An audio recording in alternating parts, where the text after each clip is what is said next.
Hey, Carl, What's up, BJ? you know why the vampire had to go to the prom by himself? I don't know. Do I want to know? Sure. Tell me why. Because he didn't have a ghoul friend. Perfect. Carl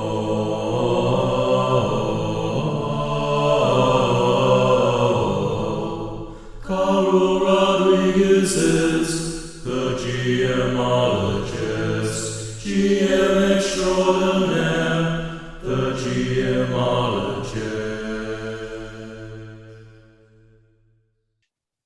That is awesome. That is an awesome opening and a joke.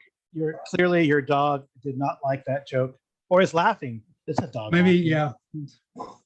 I said Boston Terrier. Who knows what causes him to freak out? I think he's laughing. I think he's agreeing. This is perfect. So that's a great opening to this segment. I don't know if it's gonna be a segment or full episode. It's gonna depend on how long BJ and I gab. But what was cool, there's almost like a synergy between the games that we both ran this week or this past week. And that was both of us had ghouls as adversaries. And I think ghouls are things that scare the crap out of players because there's something about a ghoul encounter that you get very tense. I know as a player I get very tense because one hit, I would say from BX all the way up to 5E, you can be screwed. Would you agree, BJ?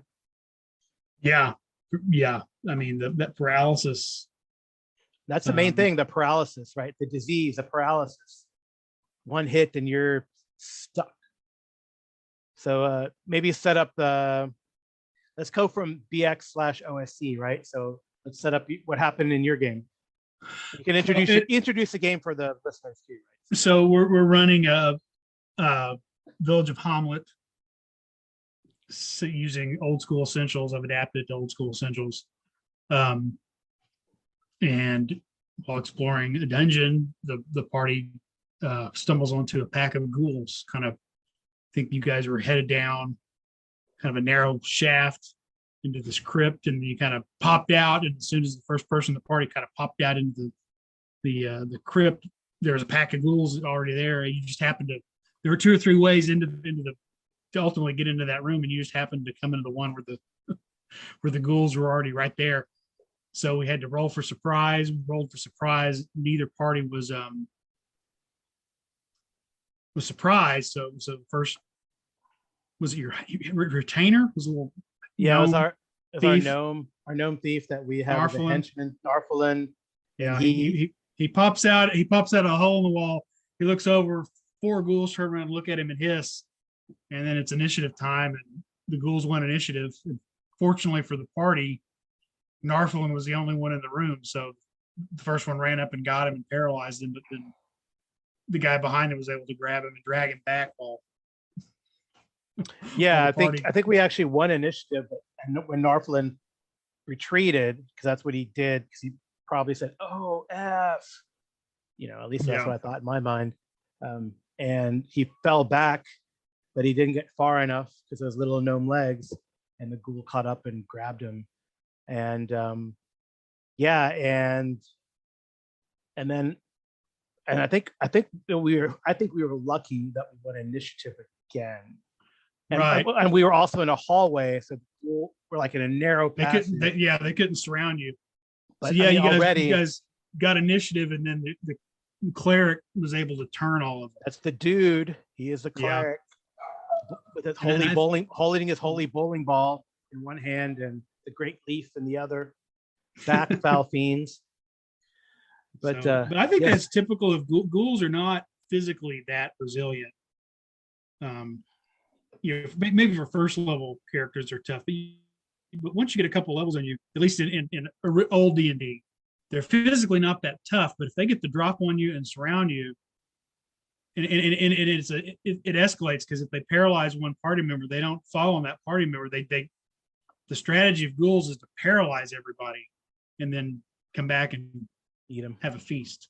So that's it comes down to surprise, initiative, and positioning. And that's one of those times where if you don't have somebody who can turn undead, they can turn bad really quickly. Right. I think we were fortunate in that I rolled high enough for the dude to turn the undead. But then that's the thing, right? Like once one person gets paralyzed, ghouls have 3 attacks. Each time they hit, you got to roll that save, you know? Yeah. And if not, you're like stuck. And that's where things can go south for a party. And because they have 3, and in the OSC, they have 3 attacks, Right. Yeah. Two claws and a bite, right? So, and all of them cause paralysis. yeah, but then when we got the turn on them, and then they were sent to cowering, then it was just Rat Law mopping them up. Although I think one character did drag during the fight when they weren't, when it was not when the things were still in the balance. I think someone did drag poor Narflin back so he wouldn't get dragged away into the crypt to be eaten. So Yeah. but it definitely, I would say, it was a tough and scary encounter. So I guess it's my turn. So in my game, we're running right. Do you have anything else to add, BJ? Maybe some secret? I would just say, just for flavor, and I didn't do this in this encounter. I probably should have. I think you can increase the tension with ghouls if you just don't say, "Oh, there's a ghoul." If you just describe them, because of all the, I mean, in real life, any of the undead would be creepy, but ghouls are particularly, because they have that demonic aspect to them as well. A zombie is just an animated rotting corpse, with the ghouls get these long, nasty claws and slavering tongue that shouldn't be able to fit in their mouth, and they're warped and twisted. So instead of just saying, "Oh yeah, there's a ghoul in the room," if you say, "Well, you see 2 red glowing eyes kind of look back at you," and you describe it, this hunched over humanoid figure with big fangs, and you can use really, ghouls could really be used to set a real horrific scene if you describe it instead of just saying, "Oh, there's a ghoul." But really paint the picture. I think I'm gonna have to remember to do that next time I have a ghoul encounter. Yeah, and you'll probably throw in a ghast, so us elf types won't be paralyzed, right? That's some kind of a weird thing, in that elves cannot be paralyzed. I have to look that up. I think I heard Joe Richter make a mention of that in one of his more recent episodes, and that was the first I'd heard of that. I'd always assumed that elves were immune to both, but I'll have to look that up. Yeah, it should be interesting. We'll have to look. Well, let's go in my game. So I'm running a Pathfinder 2, and we're running through the Abomination Vaults, and they're onto the 3rd level of this first book, the Abomination Vaults, and they've heard that there are ghouls below from their alliance that they made with the Morlocks on the 2nd level, and they go down, and actually in the first encounter with the ghouls, they kind of took it to them. I think it's helpful to have a paladin and oracle who's like a spontaneous, a divine caster, destroying ghouls with their divine might and smite and energy. I think Dr. Eleazar did not perform too unshabbily with his flame strike, or not flame strike, burning hands or something like that. So and electric arc and electric arcs and stuff. So the flaming first time, spear, so they kind of assault this library, and they kind of take out some ghouls. The only ghoul that kind of gives them trouble is like a priest-looking ghoul in robes. I guess they're all wearing robes, but one has like a hooded robe. I guess it's a mark of that he's a higher level ghoul. I don't know. Anyway, so he jumped into this negative energy beam and heals himself, but you guys still managed to destroy him. But then the second, but then you guys, we stopped. That was the first time you met with them, but then the encounter kind of continued, and you're exploring around, and eventually, like, the other ghouls in this library section notice you, and then a fight ensues. But then I think in this case, you guys decided eventually to fall back because there kept just being a lot of ghouls.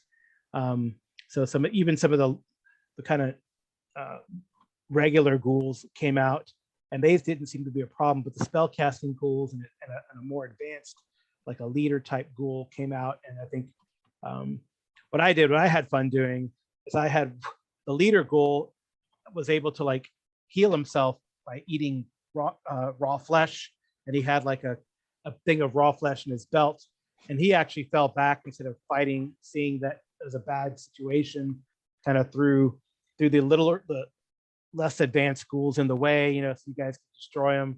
And then he kind of went all the way around the back, the back halls, and he kind of got the other groups of ghouls going. And then that's kind of, I think, when you guys decided to fall back, when door number 2 opened, then door number 3, and there's more of these ghouls coming out. So I thought that was a good tactic to fall back. Yeah. So how did you feel about that encounter from the other side? Well, it was, the first session where we did it. Yeah, it wasn't just a cakewalk, but it was a pretty. We thought we did pretty well. I think we had a good strategy. We sort of fell back and regrouped, and then decided to continue to explore the library. I think the second time around, we kind of let ourselves get surrounded. We drew too much. We were making too much noise in the central part of the library, and drew kind of 3 encounters. I think, was it 3 encounters at once that we ultimately. Yeah, I think. Drew out. They have the big ghouls as separate encounters. So it's like the ghouls in the barracks, the big ghoul who's like the scrivener, like the scribe, Yeah. and then there is another, like, I think it was like 4, probably no 5. It was actually five encounters that got triggered at once. Yeah, and so they just kept coming. It was a classic. The problem with undead is this: when they come in numbers and they start coming from every direction. It was like Night of the Living Dead. Yeah, that's good. Yeah, so I think, but it was tense, right? Because you don't. Yeah, it was, because it's like we're like, okay, we would think we were. We I don't think anybody ever felt like we were in too much danger, but it's like, okay, we got the upper hand on this bunch of ghouls, and we're about to wipe them out, and then here come 4 more from around the corner, and we're just depleting all our resources. It's like, okay, I'm running out of spells, I'm running out of alchemical bombs, and we're running out of healing ability to keep ourselves up, keep fighting. We need to get out of it. And eventually, it was like, we got to get out of here. Yeah, and you had like an ally too that you had. Oh yeah. What I'm enjoying about this campaign is that this group of players, to me, they talk first before, obviously, like a ghoul that asks to eat you is going to die or be destroyed without question. But most of the time, it seems they talk first, and then before attacking. I think that's kind of cool. There was like a fae creature that you guys allied with and was helping a lot too, but also kind of almost got surrounded and had to fall back to with the rest of you. So I thought that was cool too. So yeah, we try to make friends of everything that doesn't attack us on sight. Right. Well, I mean, I would say, and I'm looking at this picture. I'm looking at this picture of the Pathfinder 2nd edition ghouls. The same thing, kind of very, very lanky but wiry muscles, this sharp teeth, this tongue sticking out, the claws, it's yucky. And of course, these guys had robes like they were librarians too. It's kind of funny, but yeah, it's a very interesting encounter, and and one where I think this group, I don't know if it was, I think it's the first time you guys have like retreated. I don't know. Is that true? We've called it a day when we realized we were running out of resources, but that's the first time we've ever left an encounter. Like shut the door. Yeah, I don't think. Yeah. Yeah, that's the first time we've actually retreated away from something that we left. Yeah, we know we're gonna have to go back and fight again. Well, early on we retreated away from the haunt the very first session. Yeah. Yeah, but yeah, this is the first, and they kind of retreated. That could have because fortunately that haunt couldn't leave that room, because then it could have been a rout, right? But anyway, so you guys did retreat. What's cool, I think, is that, I mean, if you think about it too, you guys kind of went in almost through the front door, to encounter these ghouls the first time, but you also explored thoroughly the level above them, and there's various other ways to get down that could really outflank them or catch them by surprise, and then instead of having I think you effectively, out of those 5 encounters, I think you defeated like 2 of them. So there's Yeah. like, so sort of like 3 of those 5 left that you can attack in a way, such a way that you could separate them. And I think that's the idea, is to like use some sort of tactic to get them separated so they're not attacking you in mass. And then you can pick them off one by one. There's a little role playing tension in there as well, and that my character is a scholar and he's in an ancient lost library. Oh And yeah. probably his most expedient way to deal with ghouls is with fire. And he's like, but I don't want to set the books on fire. Yeah. I mean, you might have lost a few tomes, but hopefully there's enough volume there. So yeah, this reminds me of well, those are the 2 encounters we've had recently. Are there any other encounters or situations where you've thrown or been thrown or have you thrown ghouls as a GM at a party, or had to deal with ghouls as a player? That you can. I had a ghoul when I'm in my other OSE game where we're doing the keep on the borderlands, and I had a ghoul encounter that wasn't part of the planned encounter. What I did is I replaced the orcs where you normally have orcs in the keep on the borderlands with humans pretending to be orcs to kind of blame their banditry on orcs, but they had amongst them some actual orc corpses that a necromancer had turned into ghouls. They were kind of they were kind of their shock troops. And so, but yeah, the first encounter, I don't think anybody. I think they had one encounter with them on the road where they do it. One of them got paralyzed, but there were enough party members that they routed them pretty easily. But then they had to go into the cave where the ghouls were being created and destroyed. I completely added that into that's not part of the adventure. So I added a cave, and that was a little tougher for them because they had to avoid getting surrounded. And I mean, they still came out on top, but they were still that same fear of like, okay, one bad initiative roll and a couple of us get paralyzed, and this is going to go south really quickly. I think that was one where the turning didn't work. It wasn't successful. So I think they may have turned one of them, and then they had to fight the other ones outright. Yeah, there's a couple particular encounters that I remember inflicting on players. Once in a 2nd edition Al-Qadim game where a ghoul sort of infiltrated a funeral. And the characters knew something was up, but I think the cool thing was that they thought, oh, they're probably like assassins, because there was like that idea of assassins in this game, that we're gonna get them back for something that they did before, but they didn't realize until they were like in the mausoleum that all of a sudden they're ghouls, and they're like, oh no, right? So I think fortunately for them, they did, I think a couple of cool things from what I remember is that when one party member did get paralyzed, they made sure to take them with as they were doing a fighting like withdrawal and retreat.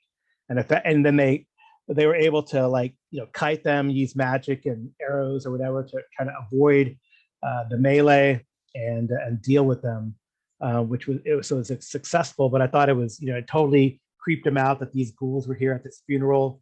Or what were their intentions? What was going on here? It also suggested that there were like ghouls underneath the city that were, robbing mausoleums. So a pretty awful type of situation. And then in contrast, I remember in a Pathfinder 1 game where again it's like ghouls in an enclosed space. I think it was also a crypt that they had to be lowered into, and then for whatever reason, I think it was like in a graveyard. And then the ghouls was kind of an encounter that would happen once stuff started happening at the graveyard.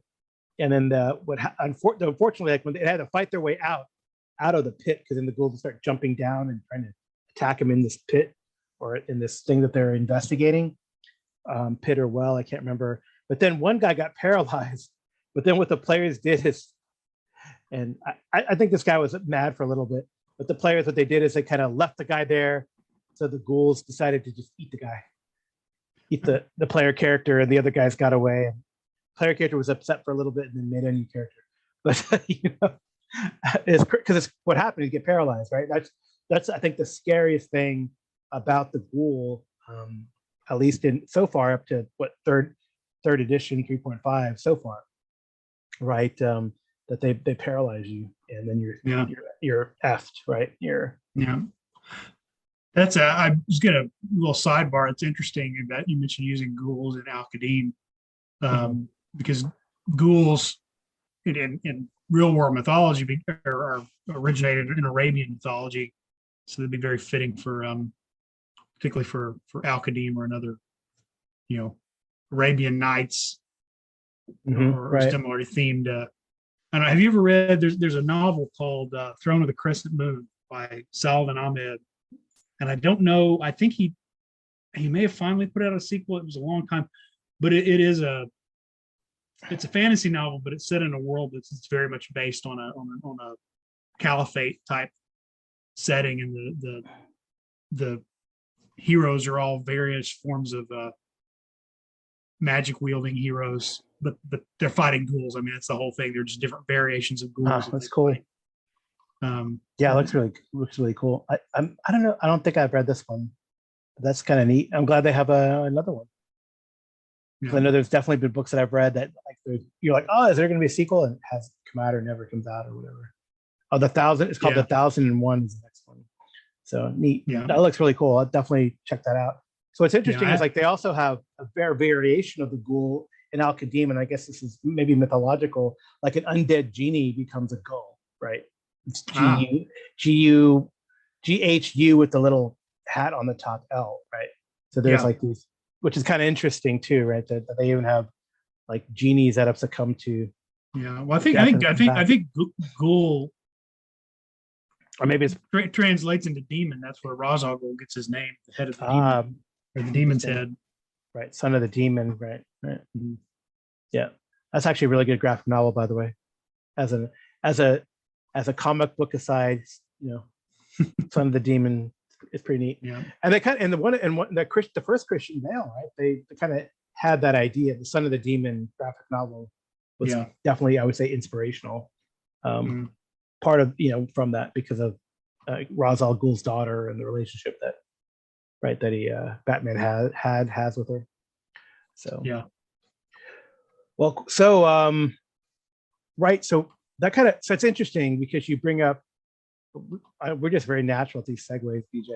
So you bring up that the origin of the ghoul coming from Middle Eastern Arabian mythology, and in a way that's kind of I think the origin of the mythos, the Cthulhu mythos, right, is kind of based on real world and eaters of the dead and the like, and that what's interesting about those ghouls. I mean, I guess, do you think ghouls are like in your OSE ghouls? Are they mindless? Because like in the Pathfinder 2 ghouls, right? They're organized. They used to be librarians, right? So it's interesting. Yeah. So like the default. The description you get for ghouls in OSE is that they are grotesque and animalistic undead humans. Animalistic. But I've seen, I'm pretty sure I've seen it, not in old school D&D, but certainly in AD&D and other editions of D&D that portrayed as being a little more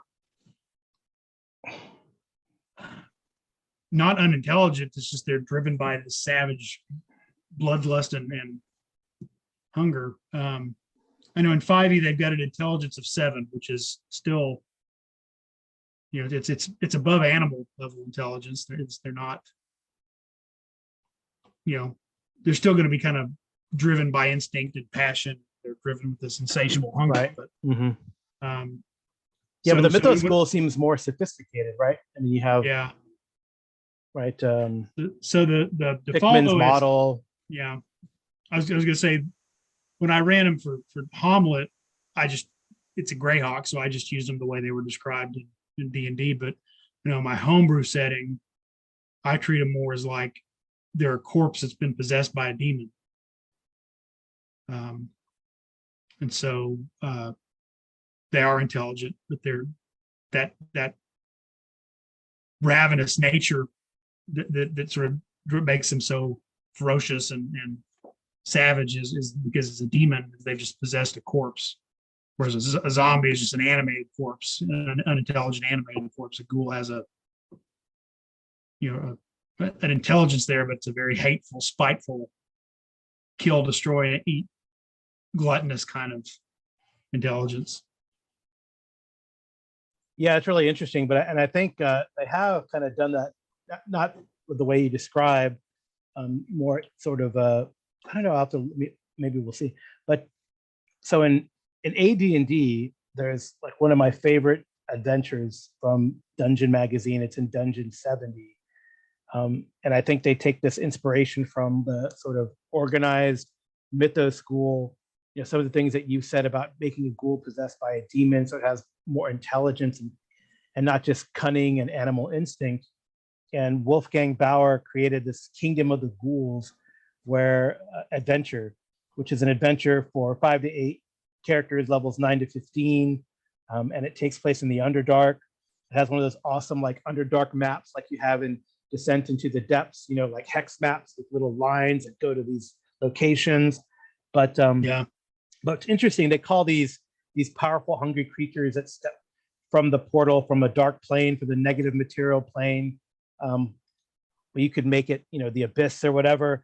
They're true ghouls, unlike any had ever seen. And they had the king of the ghouls named Dorsane, and these things erupt from the ground, start attacking, the upper world, and then you're tasked to go down into, and deal with them as heroes, right? So, which I think is kind of a neat take on ghouls, and it takes them from that just animalistic, feral crypt encounter from second, third level to something, more powerful, which I think is kind of cool, and taking that inspiration from maybe a more Arabian-inspired mythos where ghouls or gulls are more intelligent and have a master plan, to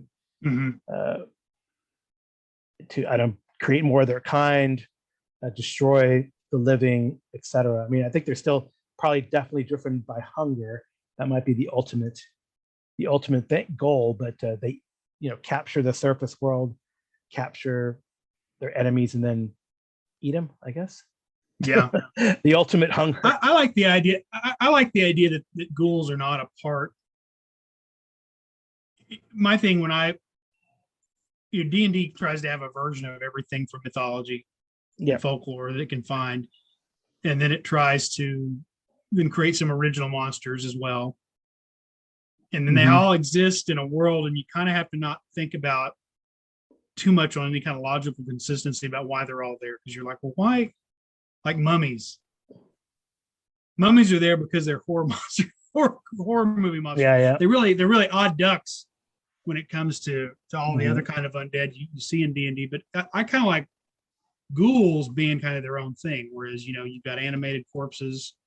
You've got angry spirits that refuse to pass on to the other with ghosts. You got wights and vampires and liches who are trying to cheat death to a certain degree. So I kind of like the idea that the ghoul doesn't fit within that sort of taxonomy of undead. They're not just undead. There's something different about them. That's why they act differently, and they show up in different places, and you can use them in a fundamentally different manner than you would, zombies and wights. Right. Yeah, that's cool. They did bring back Dorsane in 4th edition and put him in the abyss. So there you go. You have that demonic connection, and that is a high level adventure. Kingdom of the Ghouls. That's part of their like epic series, right? So he's also part of the official 5e lore. Oh, really? It says in the 5e monster manual, ghouls trace their origins to the abyss. Dorzane, first of their kind, was an elf who worshipped Orcus. Oh, he turned against his own people and feasted on elven flesh as an honor to Orcus, and as a reward, he was transformed into a ghoul. And then, as a result of that being an origin with an elf, that's why then Colorun grants elves resistance to ghoul paralyzation. Oh, that's interesting. They give you a reason why. Yeah, that's cool. I mean, it can be whatever you want in your world, but for the sort of the default 5e explanation is just that. Yeah, that's pretty interesting. Yeah, so then so Wolfgang Barr created this originally back in AD&D, and he has his own the Kobold Press and Midgard, and he has put the ghouls back as an empire into his Midgard world, right? So they have a country, and in the way that the world is set up, there's actually an empire of the ghouls that lives below, and above it is an empire of vampires. So you could have that vampire ghoul mix, right? And Yeah. he's actually created a whole adventure path, Empire of the Ghouls, where you deal with that, and you have the Ghoul Emperor, who might be related to and they call him Darkhoul, right? The true ghouls are called Darkhoul. They're lords of the realm subterranean, right? And Yeah. there's a Ghoul Empire, and then there's the Emperor, who's probably related somehow or a descendant of Dorsane. So they're a little different, and then they have like a whole hierarchy of the Ghoul Imperium, which could make for a very tense, if you don't like getting paralyzed. Can you adventure path. can you play that Midgard? Isn't there an option to play a ghoul? Yes, I believe that there. I mean, I'm pretty sure there is. Let me check. They have like Underworld Player's Guide, which Mhm. I'm looking for, and you can play. You can play a Darkhoul, Trollkin, Darrow. Yep, Dampier, Drow, Mushroom Folk, Shades, even. But yeah, you can play a Darkhoul, which is a quote unquote true ghoul. So I don't know. I don't know how that would work in the. I guess they probably have some direction on how you would play a Darkhoul in the Empire of the Ghouls, when the idea is to break the alliance between the ghouls and the vampires. Yeah. That would be interesting. But the cool thing, that the fact that you can play, I don't know, they got to have a way to do it, right? Because they got Darrow too, right? Darrow, another one of those. Dampier, which are vampire, have ties to vampires as Yeah. well. So kind of neat. But yeah, and that's sort of you've got the bog standard ghoul, which is this barely intelligent, ravenous creature, and you have ghasts who are intelligent enough to kind of think and reason and plan. But then I believe the dark ghouls, I mean, if I remember the imagery right, they look even more. I mean, they're obviously undead, but they look more like they look more human. They're more upright and more put together and more. They're scary looking, but they're not. Right. They're like pale human type, right? They're still undead, you could tell. But, They look a lot more like what I would think a white should look like. Potentially, yeah. Yeah, potentially. That's cool. Well, that's kind of neat, the evolution of the ghoul, I guess, through the different incarnations of D&D. But I thought it was kind of cool to have ghouls in both of our games, like in the same week. Yeah, it was neat timing. And I would say I would definitely want to play Empire of the Ghouls at some point. It's just a cut in the Midgard setting. In the Midgard setting, yeah. I mean, yeah. I went all in with this Kickstarter, and I have all the BTT stuff too, and we actually, I wonder if, see if I can find it. We actually, I feel like Midgard kind of beat Wizards to the punch with Minotaurs, and I think their Raven folk are I like them better than I like the D&D version of Kinku, and the Clockworks. People have been wanting Warforged from the beginning of 5e, and they kind of got the Clockworks in there that can kind of serve as Warforged. Yeah. I think we actually have who has playtesting credit. I'm looking at the page for playtesting. Of course, you're talking about Mythos, Lovecraft's ghouls, which are they show up. What is it? The Pickman's model, where the guy's painting these super realistic paintings, and his friend comes to see his work, and he sees these paintings he's done of these of ghouls, and he's like, he couldn't have made that up. That's too realistic for him to have made it up. That has to be something he saw. And then you find out this guy's basically befriended the ghouls in his basement. And I thought in the subterranean tunnels of the trains in Boston, I thought. Oh yeah. Yeah, because I was actually, that's kind of as an aside. Like every time I ride the Green Line, which is probably the oldest uh, line in Boston, and you go through some deep, pretty rough looking tunnels. I'm like, oh, I wonder, is Pickman down here, or is Yeah. his subjects down here? I'm looking at a sketch that Lovecraft did himself, 1934, of a ghoul. It's for Pickman's model. It's a sketch he's made of a ghoul, and they've got. It's kind of. It almost looks like a. It almost looks like a bear. Well, no. Maybe I'll send it to you. Maybe you can use it for the cover art. Yeah, that'd be kind of neat. But it's hunched over. It's dark shaded. It's got a little nub of a tail. Huh.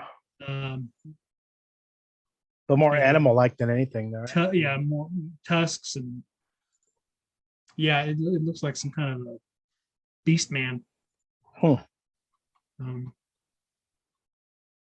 Interesting. I've never seen that before. I was looking at. I'll have to check that out. But yeah, and then they that's kind of, I think that's the implication. He's gone to live with the ghouls is his friend comes to visit him, and he's not nowhere to be found, and then he shows up again in Randolph Carter's cycle when Randolph Carter in the Dreamlands he pays a visit, also befriends the ghouls. Sees that they've turned Pickman into a ghoul. Yeah. And do they ever really? They don't make a lot of direct references to the ghouls actually eating people. I mean, I think maybe it's understood that's so. Well, they eat corpses. Eat corpses, yeah. Yeah, they dig underneath graveyards and eat corpses, but they don't. I don't know if they actually eat. They don't go after the living. So in the game, right? In the game, if you're killed by a ghoul, the implication is that you're gonna get eaten. But yeah. and that's what they do. Yeah, it's cool. So well, some good synergy between BJ and I. BJ, do you have any last words on ghouls? Maybe got another joke? I don't know. I have another joke. I'm trying to think of one, but I don't have one. Okay. Although I do have an episode called Ghouls, Ghouls, Ghouls. The play on the Motley Crue song "Girls." Yeah, Girls. Well, I recounted them dealing with a bunch of ghouls in my. Oh, really? Okay. Yeah. I'll have to look. If you remember what episode that is, we can reference that. Because I was going to call this one "Ghouls, Ghouls, Ghouls." Yeah, but that was more like the was that based on the lies. Yeah, that is by the Thompson twins. Let me see here. What I don't remember my episodes, but it was my December 6th episode. Okay. I should probably go back and remember my episodes. Yeah, we'll definitely reference that one. But I thought it was kind of cool that we got to talk about ghouls now, the whole history and how you've inflicted them on our players, or being at the receiving end of a claw that paralyzes. Has your character, no character, ever been paralyzed? Almost. I had one, and then that particular, I think, encounter got paralyzed. And then I've had over the years, I've had characters get paralyzed by ghouls. Yep. And everybody has to save them, rally to save them, so they don't get eaten. Because you got to pick them up. That's the other thing. You got to drag your buddy out of there, which means you're slowed down, which means the ghouls, who move pretty quickly, can get paralyzed you. Then you have a paralyzation. Yeah. Maybe people fear the paralyzation cascade, right? So yeah. I don't know if that's ever. I wonder if there's a cheap. Well, anyway, it'd be great if people could call in. That's what I would suggest then as we close this out. It would be great if people could come in and call in and talk about their ghoul story, their favorite ghoul story, and if they've ever suffered a TPK because of ghouls. Maybe we're just all afraid and tense of them, but maybe like BJ kind of proposed, they're not that tough. They're just scary. Yeah, well, they're tough if they get the drop on you and gets around you. But yeah, don't let ghouls get the drop on you. All right. Well, thanks, BJ. Good to talk to you. All right. Bye. See you later.